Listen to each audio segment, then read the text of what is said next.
Hey, Face-to-Face fans, the Face-to-Face host back again to give you your results from the June 28th show at Face-to-Face Arena.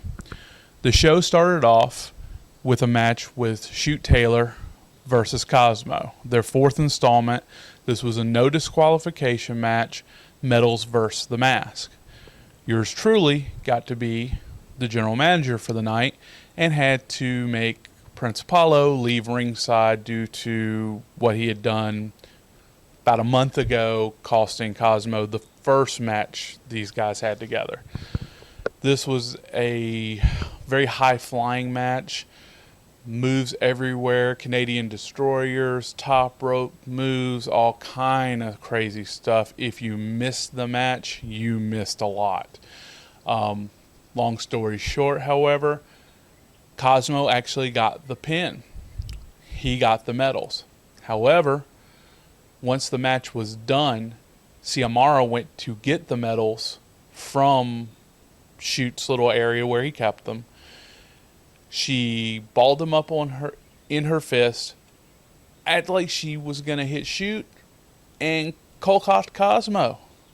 And next thing you know, Xiomara and Shoot Taylor left hand in hand up the ramp as Shoot's music was playing. So I guess Xiomara is now with Shoot and no longer with Cosmo, which leaves questions about that mask we saw last week and a couple other things. The second match on the card was Axl Ross versus Zayn Riley. Axl seemed to be doing quite well for a guy in a car wreck. I guess he got a good chiropractor. He was moving quite well. Zayn, however, was not a fan favorite. Him and the fans were not getting along, kind of yelling at each other, things of that nature. During the match, however, it was a good bit of back and forth. Even our newest referee, Nate, got involved in the match. Ended up catching a couple of legs here and there. People were sliding between his legs. It's kind of a crazy match. But the face-to-face fans were happy when Axl got the win. The third match on the card was Prince Apollo versus TNA's own Suicide. We've seen Suicide a couple of times at TNA. Always a nice high flyer. Always a fan favorite. Apollo, not quite the fan favorite. This match was everything it would have been billed for.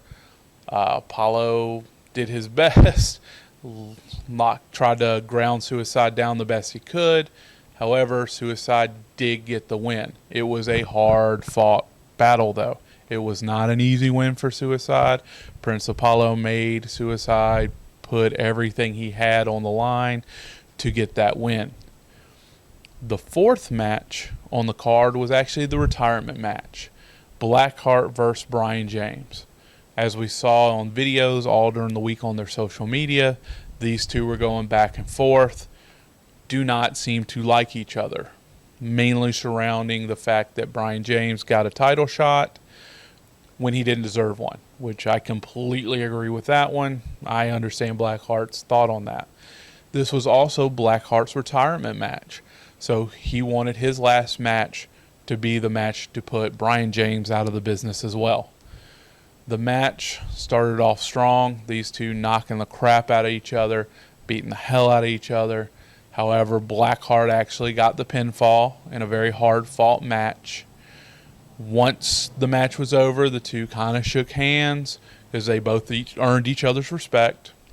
And once the match was completely done, Brian James had left the ringside. All the wrestlers came from the back and gave Blackheart a standing ovation for his last match.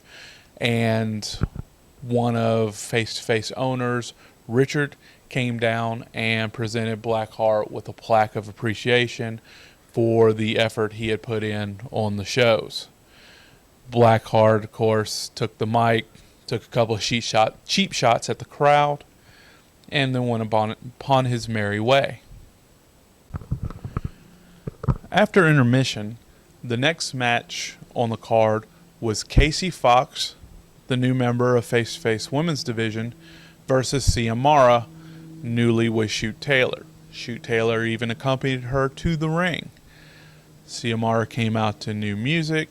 She did not appear to be as fan-friendly as she once was. She gets in the ring, goes to shake Casey Fox's hand, in a sign of good faith. However, when the handshake happened, Casey got kicked in the gut for her trouble. Long story short on this one, because we have so many matches and I really don't have time to go in detail, Xiomara did get the win clean over Casey Fox. After the Casey Fox-Xiomara match, we had the International Superstars versus the face-to-face tag team champions, Damage Inc. Now, I know before in the preview video, I said this was for the face-to-face tag team championship. However, I was given some bad information. It was not for the title.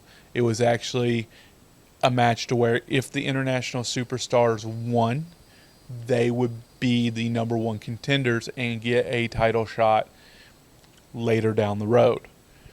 Well, the match started off with the International Superstars coming out first, grabbed a microphone, and decided to tell the face-to-face fans what they thought of them. None of it was pleasant. The face-to-face superstars do not seem to like our fans. They think they're a bunch of fat, not very intelligent people. I don't want to say some of the things they were saying because it's not nice. Damage Inc. comes out. They start wrestling.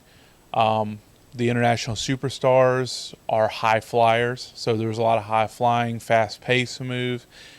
Damage Inc. had a hard time keeping up. They're more of a ground and pound, hit you hard type group, and this match seemed to be kind of got out of hand for them.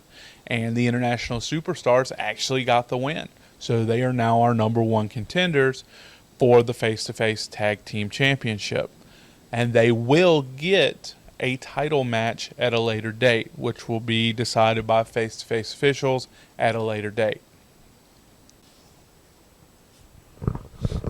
Our seventh match on the card was Dreamgirl Ellie, also a new member to the face-to-face women's division, versus Savannah Evans, who is our face-to-face women's champion. She actually put her title up on the line. That's how much faith she has on herself, even though she has never wrestled Dreamgirl Ellie before. Dreamgirl Ellie does appear to be a fan favorite. Fans like her. She's a very outgoing individual. The match went off. Again, I do not have time due to 8 matches to go details on all these matches. It was a close match, but Savannah did get the win and keep the face-to-face women's championship for her very own. So maybe later, Dreamgirl Ellie will get some more wins from face-to-face and get another opportunity later down the road. Our 8th match and main event for the evening was the long-awaited rematch for Fry Daddy versus Randy Reno for the face-to-face heavyweight championship. These two also do not seem to like each other. A lot of that stems from how Randy won the title from Fry over 2 months ago. This match had a lot of back and forth. Fry seemed to have things in control. However, towards the end of the match, Shoot Taylor, who had an issue, him and Fry kind of had some words back and forth over the last few days, runs to ringside, jumps on the apron, gets Fry's attention. With Fry's back turned, Randy grabs him in a schoolboy, throws both feet on top of the ropes. The referee did not see it and gets the 3 count. This infuriates Fry, who then chases Shoot Taylor out of the arena. From what I'm told, they had to be separated in the back by officials. They were really going to go at it back there. We can't have that kind of stuff in the back, so the officials had to kind of break that up. So this leaves the face-to-face fans into wondering what's going to happen between those two now that Fry's rematch has been exhausted. But everybody that was at the show definitely got their damn money's worth with 8 great matches. So you'll hear from me next week for the preview for our next show. Till then, have a good one.